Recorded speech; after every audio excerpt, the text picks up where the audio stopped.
It might not let me go into presentation mode, so. Okay, we'll just use the offline version, it's fine. So I put a QR code up there for this presentation if anyone wants to take a look. I have a bunch of links throughout. I'm going to talk about what I learned from localizing a popular web app. So I work for YouVersion, and we have a popular Bible app. We also have a website called Bible.com, which has tens of millions of hits a month. Prior to working here, the biggest site I worked on had like 1,000 hits a month, so totally different scale for what I was used to. I worked on a website that had English and Spanish, and coming to YouVersion, we have 2,200 languages that we support in Bible text. So that really stretched me and made me learn a ton about localization. The thing that I think I learned the most about localization, it's not just translation. That was one of my preconceived notions, but localization is about making a person feel like an app was made just for them. So a person in India feels like, oh yeah, this was made for me in the context of India and one of the hundreds of languages that I speak, as opposed to just the language, the images, the way the text is laid out, icons, all sorts of stuff. So I'm going to talk about some of that. The biggest things for me, I think accessibility is part of localization. I know we kind of treat them separately, but to me, accessibility is localizing an app for someone who can't use a computer in the same way that most of us do. So I always require localization and accessibility to be default in any work that's done on any of our web apps. Like I said, imagery, colors, interfaces, right to left layout, those things. So I'm going to give an example here. We have an audio player that we built, and these are examples of production things we tried that didn't work. And so this is, it just takes audio, it plays it, and we have just some custom things here. So on the left, you'll see we have previous chapter, next chapter's on the right. That makes sense. When we switch over to Arabic, everything switches, or it's supposed to, right to left. You can see we have the languages translated here, but the buttons are backwards. So someone who's using this in an Arabic context, the left button should be next chapter and the right button should be previous chapter. So we fixed that by changing where the buttons were, but now all the icons are backwards. So we had to fix that. So someone thought, let's just rotate them 180 degrees. That worked for the next and previous chapter, but then the forward and back icons didn't work. So someone said, well, let's flip them in 3D. That also didn't work. And all these actually went to production, by the way. So that I looked yesterday through all the tickets of like, oh, yeah, they definitely went to production. So, but it was just a learning curve for our team because the team working on it, none of us had really worked in a right to left context before, so this was all new to us.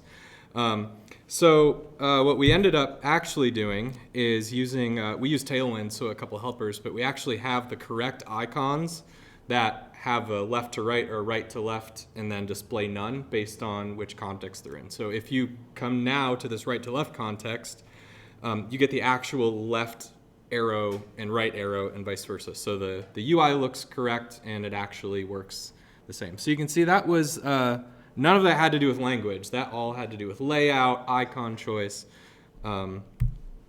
And so I'm going to talk about some technical things based on that as well. But those are just some things to think about if you do right to left or other things. There's a lot more to consider than just the language.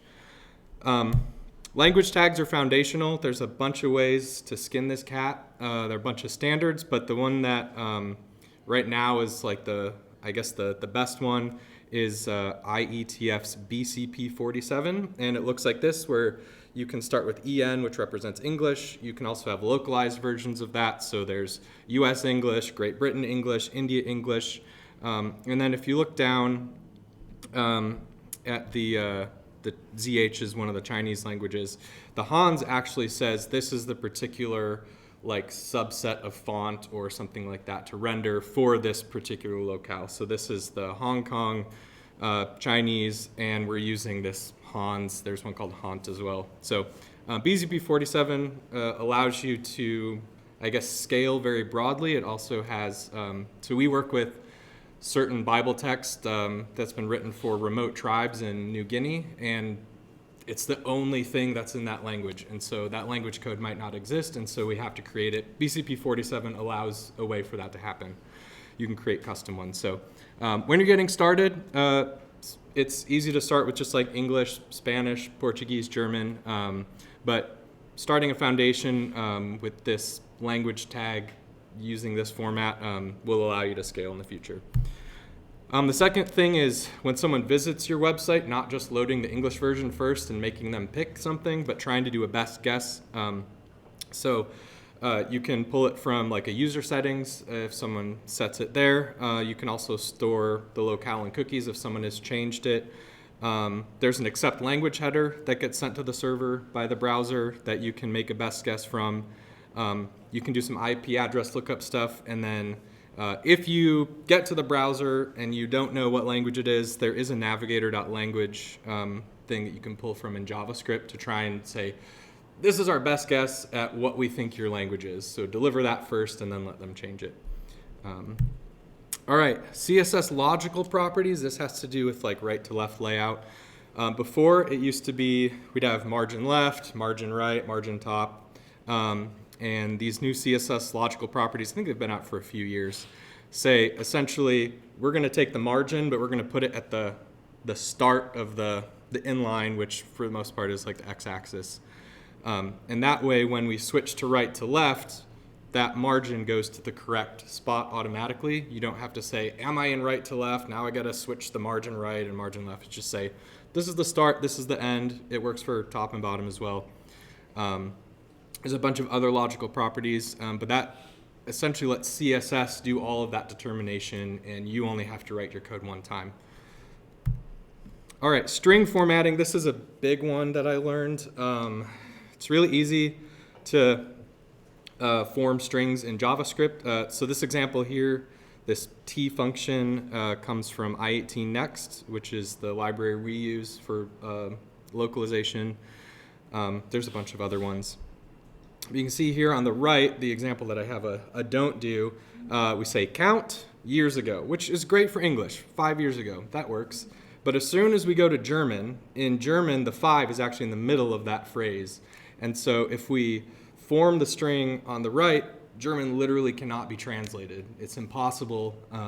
So instead what we do is we put a variable in the string that we send to our translators, and we let the translators move that little variable around where it fits. And then the system we use, the I18 Next, knows just how to replace those different variables. And so we let our translators determine what the sentence format should look like, and then we just fill in the variables where they go. So that was a big thing I learned. Another thing is plural forms. English has one and many, so what we would do is we would essentially just have like singular and plural, and then we found out that Arabic actually has more. So if you have 10 items, Arabic has a specific translation for like I have 10 friends. It's different for I have 2 friends. And so I included a link here, but that's like one of the biggest things that I learned. And there's a few other languages that use different plural forms as well, besides just like one and many. So that's something to account for. A bunch of the different libraries support this, so you give it kind of the number, and it's like, great, I know which one of these things to pick, and it gives the right one. Data formats. This was another big one that we struggled with. So date is a big one.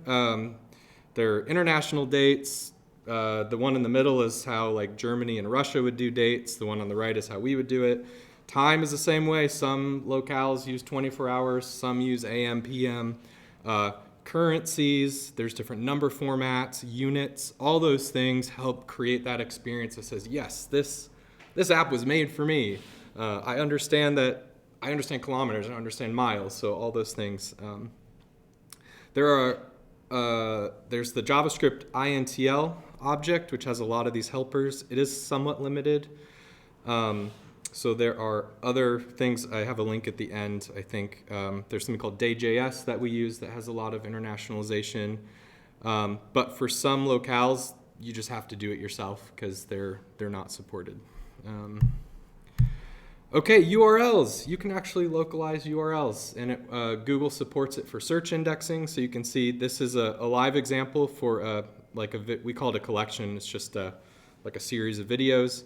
And you can see in the URL here, we actually localized that so that when it shows up in search, the person in Saudi Arabia or wherever, thank you, can see that. The one caveat is that it is technically URL encoded, so even though it shows up in your browser right, you see I pasted it here into Google Sheets, and it just kind of expanded it out. So there are a few caveats, but that's one thing you can do.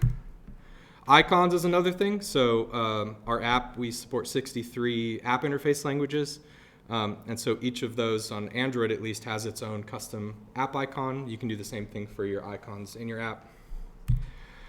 All right. Helpful links. I think this is my last slide. Whew, I made it within 10 minutes. So we use I18 Next. There's a React I18 Next. CLDR is like the root of all these language mappings.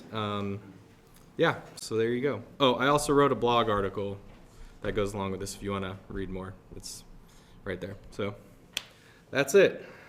Thank you.